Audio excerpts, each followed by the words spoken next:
కేటీఆర్ మరోసారి గ్రేటర్ ప్రజలను మోసం చేస్తున్నారని ఏఐసీసీ అధికార ప్రతినిధి దాసోజు శ్రావణ్ ఆరోపించారు. ఇంటి పన్ను తగ్గింపు, పారిశుద్ధ్య కార్మికుల జీతాల పెంపుతో చిల్లర రాజకీయాలు చేస్తున్నారని విమర్శించారు. కేటీఆర్ది నీచ రాజకీయమని, ప్రజలకు డబ్బులు ఎరవేసే కుట్ర అని అన్నారు. ఇది జీహెచ్ఎంసీ ఎన్నికల కోసమే తప్ప ప్రజల మీద ప్రేమ కాదని తెలిపారు. నిజంగా ప్రేమ ఉంటే ఎల్ఆర్ఎస్ రద్దు చేయాలని, లేదంటే ఉచితంగా చేయాలన్నారు. ఎల్ఆర్ఎస్ పేరిట జరిగిన దోపిడీని ప్రజలు మర్చిపోరన్నారు. దుబ్బాకలో లాగా గ్రేటర్ ప్రజలు కూడా మొహం మీద గుద్దుతారనే భయం టీఆర్ఎస్కు భయం పట్టుకుందన్నారు. నమస్కారం. దీపావళి నాడు పండుగ పూటైనా సరే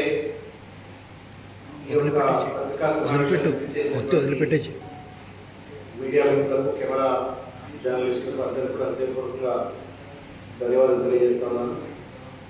రెండవది, మీడియా ఇవాళ ఈ సమావేశంలో ఉన్న వ్యక్తులు కావచ్చు, లేకపోతే మీడియా మీ యజమాన్యాలకు, పాత్రికేయ సిబ్బందికి, ఎడిటోరియల్ సిబ్బందికి అందరికీ కూడా హృదయపూర్వకంగా దీపావళి శుభాకాంక్షలు తెలియజేస్తా ఉన్నాను. నిన్న కల్వకుంట్ల తారక రామారావు గారు ఆగమేఘాల మీద పత్రికా సమావేశం పెట్టి మరోసారి గ్రేటర్ హైదరాబాద్ ప్రజలను మోసం చేయడానికి అన్నట్లుగా ఆస్తి పన్నుపై 50% రిబేట్ అని, తర్వాత శానిటరీ వర్కర్స్ ఎవరైతే ఉన్నారో వాళ్లకు 3,000 రూపాయల జీతాల పెంపు అని చెప్పని, తర్వాత ఇంకా ఎవరైనా బాధితులు, వరద బాధితులు మిగిలినట్టయితే వాళ్ళకు అప్లికేషన్లు పెట్టుకోండి అని చెప్పని చేపలకు ఎరేసినట్టుగా మళ్ళా జిహెచ్ఎంసీ ఓటర్లను కొనుగోలు చేసేందుకోసం అన్నట్టుగా ఒక చిల్లర ప్రయత్నం నిన్న కేటీఆర్ గారు చేసినారు. దుబ్బాకలో మొహం మీద గుద్దిరు తెలంగాణ ప్రజలు. దుబ్బాక ప్రజలు మరీ ముఖ్యంగా ఒక గుద్దిరు గుర్తంగానే జిహెచ్ఎంసీ ఎలక్షన్స్ లో కూడా అదే రకమైన గుద్దుతారేమన్న ఒక భయంతో వాళ్ళ ప్రజలను ఎట్లా మభ్యపెట్టాలా, ఎట్లా డబ్బులు పెట్టి కొనుక్కోవాలా అనేటువంటి ఒక చిల్లర రాజకీయం ఇవాళ చేస్తున్నట్టుగా స్పష్టంగా కనబడతా ఉంది. దాంట్లో మొట్టమొదటి అడుగు ఏంటంటే 550 కోట్ల రూపాయలు వరద నిధి కోసం ఇస్తున్నామని, వరద సహాయ నిధి కోసం ఇస్తున్నామని చెప్పని దాంట్లో ఒక 200 కోట్ల రూపాయలు టీఆర్ఎస్ పార్టీకి సంబంధించిన కార్యకర్తలు దొబ్బుగా తిన్నారు. అది కాకుండా ఒకళ్ళకి 2,000, ఒకళ్ళకి 3,000 ఇట్లా ఇష్టం వచ్చినట్టుగా వరదలో మునగకపోయినా టీఆర్ఎస్ పార్టీ కార్యకర్తలకు డబ్బులు పనిచేసి ఒక రకమైనటువంటి ఒక డబ్బు రాజకీయానికి, ఒక చిల్లర రాజకీయానికి టీఆర్ఎస్ పార్టీ తెరవేసింది. దాన్ని కొనసాగింపుగా ఇవాళ ఓట్ల బిచ్చగాడు ముందుకు వచ్చినట్టుగా ప్రజలు ఏదో ఓటర్ వాళ్ళు ఏదో చేపలైనట్టు వాళ్ళకి ఎరవేసి మేము ఓట్లు కొనుక్కోవచ్చు అన్నట్టుగా ఇవాళ ముందుకు వచ్చేసి ఆస్తి పన్ను అని చెప్పని, రద్దు అని చెప్పని మిగతా 2 వాగ్దానాలతో ముందుకు వచ్చినారు.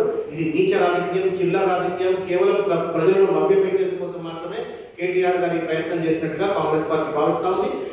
గ్రేటర్ హైదరాబాద్ ప్రజలు కూడా ఈ మోసాన్ని అర్థం చేసుకోవాలని చెప్పని పండుగ పూట మీకు చేతులెత్తి నమస్కారం చేసి తెలియజేస్తాం. ఇవాళ 100 రోజుల్లో 100 పనులు అని చెప్పిండ్రు, రకరకాల రీతిలో రకరకాల వాగ్దానం చేసినారు. ఏమి లేకుండా మసిగూసి మారడికాయలు చేసి హైదరాబాద్ మేడి పండు చూడు, మేడిమయ్యుడు, కొట్ట విప్పి చూడు, పురుగులు అన్నట్టుగా కేవలం రంగురంగుల బల్బులతోటి హోర్డింగ్లు పెట్టి, మెట్రో పిల్లలకు హోర్డింగ్లు పెట్టి, లేకపోతే దుర్గం చెరువు మీద బ్రిడ్జి కట్టి ఏ వాగ్దానాన్ని కూడా పూర్తిగా అమలు చేయకుండా ప్రజల యొక్క జీవితాలతో తిరగాటమాడినటువంటి ఈ చిల్లర ప్రభుత్వం, టీఆర్ఎస్ ప్రభుత్వం ఇవాళ మళ్ళా ప్రజలను కొనుగోలు చేయడం కోసం అన్నట్టుగా ఈ మూడింటిని ముందుకు పట్టుకొచ్చిన విషయాన్ని మేము ప్రజల ముందు ప్రశ్నించేందుకని చెప్పని ఇవాళ పత్రికా సమావేశంలో ఏర్పరచమైంది. ఇవాళ ఆస్తి పన్నుని 50% రద్దు చేసిన అని చెప్పని ఎలక్షన్ ఓట్లు ఇంకా నోటిఫికేషన్ ఒక 2 రోజులు అయితే నోటిఫికేషన్ వస్తుంది.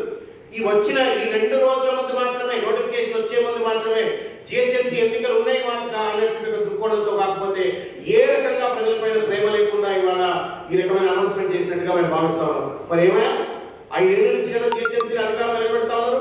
మరి ఆస్తి పన్ను ఎందుకో పేదవాళ్ళకి తగ్గియాలా, 15,000, 10,000 రూపాయలు వాళ్ళకు తగ్గియాలని ఆలోచన ఎందుకు అప్పుడు లేదు, ఇవాళ ఎందుకు వచ్చింది అంటే వీళ్ళు సంఘాలు గుద్దుకుంటారు, మాకు 50% రిబేట్ వచ్చింది కదా, సంఘాలు గుద్దుకుంటారు, మాకు ఓట్లు వేస్తారని చెప్పి అనుకుంటారు.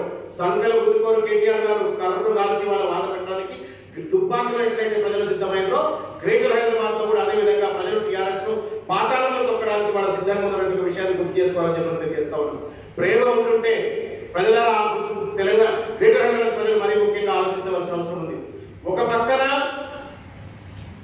ఒక దొరవల్లి, ఒక దోపిడీదారు, ఒక లైసెన్స్ లూట్ లెక్క ఎల్ఆర్ఎస్ పేరు మీద ప్రజలు కష్టపడి నానా ఇబ్బందులకు గురై చెమటోడ్చి అప్పుడెప్పుడో 10,000 20,000 రూపాయలు పెట్టుకుని వాళ్ళు ప్లాట్లు కొనుక్కుంటే దాని మీద ఇవాళ 50,000 60,000 రూపాయలు ఎల్ఆర్ఎస్ కింద ఒక చేతి నుంచి ఒక పైసలు దండుకుంటాడట, ఇంకో చేతి నుంచి అట 50% ట్యాక్స్ పెట్టిస్తారంటే ఇది ప్రజల మీద ప్రేమ ఉన్నట్ట?